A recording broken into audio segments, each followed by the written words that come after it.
He is not proud of it. The watching, the constant, quiet monitoring of everything you do. He knows how it looks from the outside, but fear does not ask permission before it arrives, and what he feels when he thinks about losing you does not respond to reason. Type your person's name in the comments. Tell them you are not going anywhere. Like this video and subscribe in their name. Stay until the very last word. It started with small things, noticing when you seemed different, a shift in tone he could not quite name, a response that was slightly shorter than usual, a warmth that felt like it had a little more distance inside it than before. Most people would not have noticed. He noticed everything, because when you are terrified of losing something, your attention sharpens around it completely. Every small signal becomes significant. Every change in pattern becomes something to examine.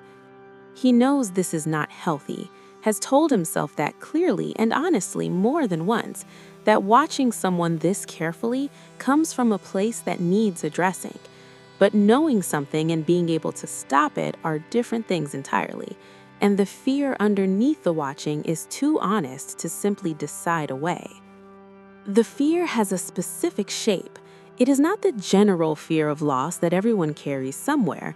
It is specific to you, to what you are to him, to what his life looks like in the version where you are no longer in it. He has seen that version, not literally, but clearly enough. In the nights when his mind goes to places he does not invite it, when the imagination runs the scenario of your absence until he can feel it in his chest like something physical. And what that version feels like is enough to produce exactly the kind of watching he cannot seem to stop.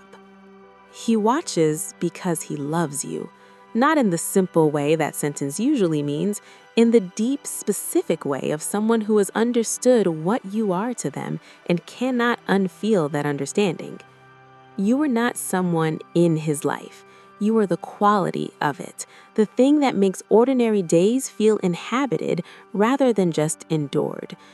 And inhabited things get protected, even imperfectly, even in ways that look like fear from the outside, because they are fear from the outside.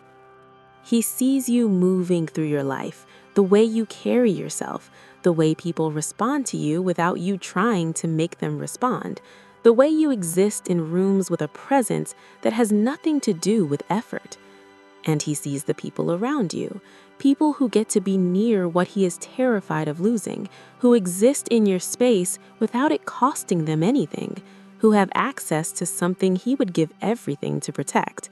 And the watching intensifies, not with anger toward them, with the specific and honest fear of someone who knows exactly what is at stake, who has done the math on what losing you would mean and found the number too large to look at directly. He has not always shown up the way he should have. That is the part the fear keeps returning to most consistently, the awareness that the distance between you right now has his fingerprints on it.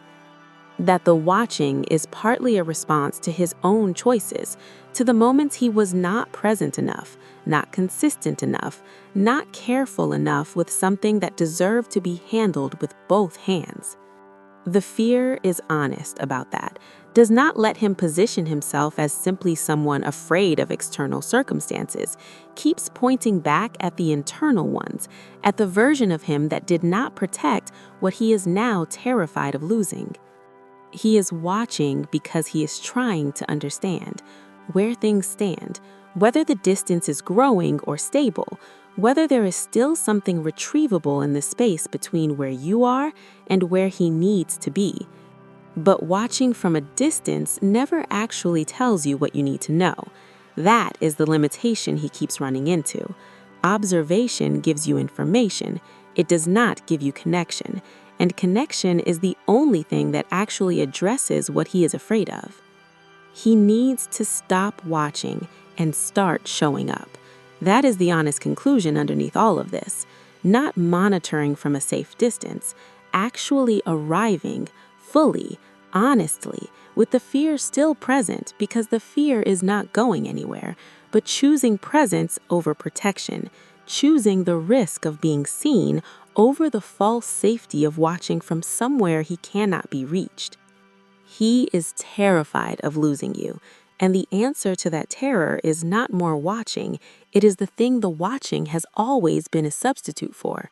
Showing up completely, before the distance becomes something neither of you can close, before the watching becomes the only relationship he has left with someone who deserved his full presence all along. If this reached something real in you, type your person's name in the comments. Tell them you see them, like this video, and subscribe in their name.